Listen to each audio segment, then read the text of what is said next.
These attacks on you, I have to ask you, you're a religious man. Do these attacks make you want to speak out more and do more, or do they cause you to second guess coming out and talking like this? No, they make me recognize what serious trouble we're in.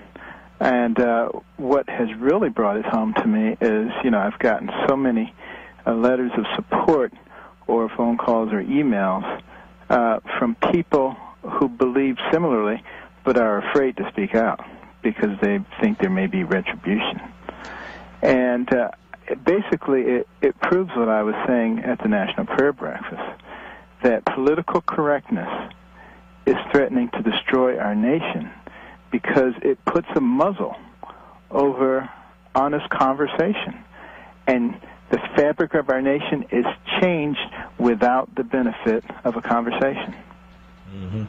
Well, you're right. They don't want a conversation, do they? They don't want us to engage. In fact, they No, they want to shut us up completely. Yeah. And that's why the attacks against me have been so vicious, because I represent, an existential threat to them.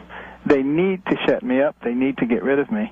They can't find anything else to delegitimize me, so they take my words, misinterpret them, and try to make it seem that I'm a bigot. And you're attacked also in many respects because of your race, because you're not supposed to think like this and talk like this. A lot of white liberals just don't like it, do they? Well, they're the most racist people there are, because, they put you in a little category, a little box. You have to think this way. How could you dare come off the plantation? Mm-hmm. Now, you've been on networks like MSNBC. I mean, that's not really a news network. That's just a bunch of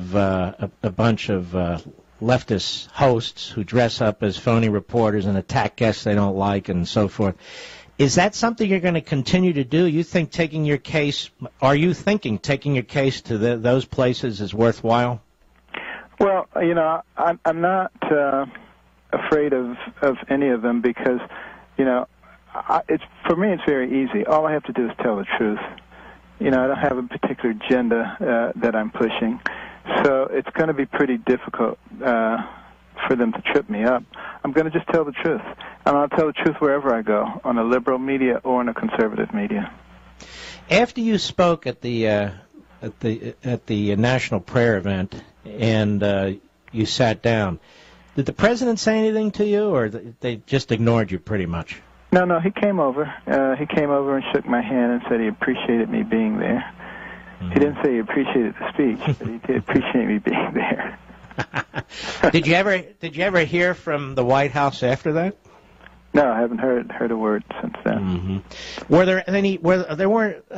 Nobody told you what you could or couldn't say, or did they when you went there? Well, there were some who said, make sure that you don't give a political speech, and make sure, that you don't offend the president. Mm-hmm. Well, you don't. The way I kind of look at it, I was there talking about some of the very serious issues that threaten the fabric of our nation, diagnosing a severe problem that is spiritual as well.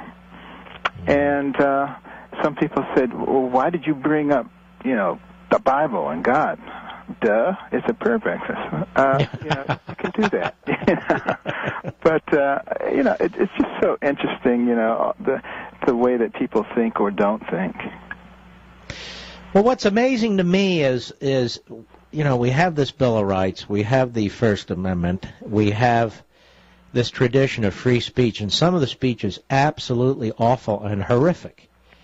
And you speak what are basically about traditional values, traditional principles, the principles that undergird this society and our founding, and somehow this is controversial.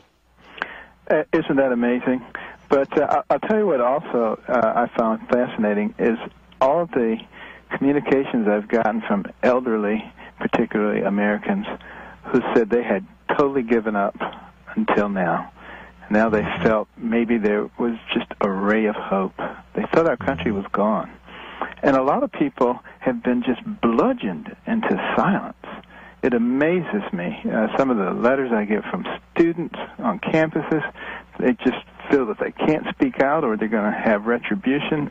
It's awful what's going on in our nation. Freedom of speech has been totally forgotten about. Are you going to be giving that commencement speech or not at Johns Hopkins? To be determined. It's still up in the air.